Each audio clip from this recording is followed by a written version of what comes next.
Hey guys నమస్తే. Previous వీడియోలో చెప్పిన కదా మా హస్బెండ్ సగం వరకు నన్ను డ్రాప్ చేస్తాడని. ఇంకా నేను అక్కడి నుంచి అయితే బస్సు ఎక్కేసిన. మా మనసులో అయితే ఫుల్ టెన్షన్గా ఉంది. చాలా రోజుల డ్రీమ్ అనమాట నాకు ఇది అనేది. ఏంటనేది ఇంకా నెక్స్ట్ క్లిప్పింగ్లో అయితే చూస్తారు. ఇంకా నేను బస్సులో అయితే బయలుదేరిన. ఇంకా ఫుల్ మనసు అయితే టెన్షన్లోనే ఉంది. కానీ ఏదో అట్లా గాలిలో కిటికీలోంచి చూస్తూ కొంచెం నన్ను నేను కూల్ చేసుకుంటాను అనమాట. మొత్తానికి అయితే బయలుదేరినాము. అక్కడ నుంచి ఇంకా మధ్యలోకి మా ఫ్రెండ్ అయితే వస్తుంది. ఇంకా ఫస్ట్ ధైర్యం మా హస్బెండ్ అయితే, సెకండ్ ధైర్యం మా ఫ్రెండ్ అనమాట. తను కూడా ఏం కాదు మన ఇద్దరం నేర్చుకుందామని ఇద్దరం కలిసి గట్టిగా అనుకొని అయితే వెళ్తున్నాము. ఇక్కడ వచ్చేసి మేము వచ్చేసినాము. ఎక్కడికైతే మేము స్కూటీ డ్రైవింగ్ నేర్చుకోవాలనుకుంటున్నాము. అందుకని అక్కడికైతే వచ్చేసినాం. సైకిల్ రాకుండా వీళ్ళైతే నేర్పిస్తారంట. ఇదైతే ఉప్పల్లో ఉంది. మీరు ఏమైనా డీటెయిల్స్ కావాలంటే నెక్స్ట్ క్లిప్పింగ్లో చూడొచ్చు. అతను డీటెయిల్స్ అన్ని చెప్తాడు. ఇది వచ్చేసి నాగోల్ మెట్రో స్టేషన్ కన్నా ముందు ఉంది. అదే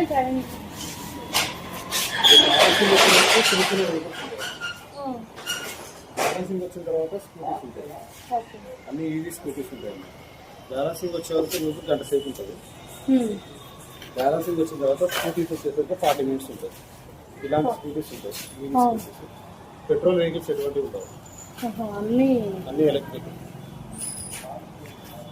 మార్నింగ్ 7కి ఓపెన్ అవుతుంది, ఈవినింగ్ 7కి క్లోజ్ అవుతుంది. Monday to Saturday. సండే రోజు హాలిడే. సండే వీకెండ్ బ్యాచ్ ఉంటుంది. రెగ్యులర్ వర్క్ ఎలా ఉండదు డ్రైవింగ్. అది కూడా మధ్యాహ్నం 2 గంటల వరకు, 8 గంటల నుంచి. 4,000 ఫీజు ఉంటుంది. ఫస్ట్ ఉంటుంది ఫుల్ పేమెంట్ మొత్తం ఫస్ట్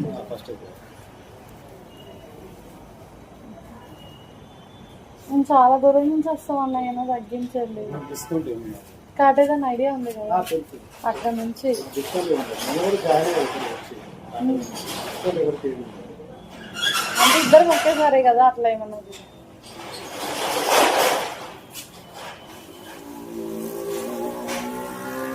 ట్రయల్ ఏమన్నా ఉంటుందా? ట్రయల్ ఇస్తారు. రౌండ్ ఇస్తాను, 5 నిమిషాలు కూర్చోండి. వెహికల్ కాదు కదా.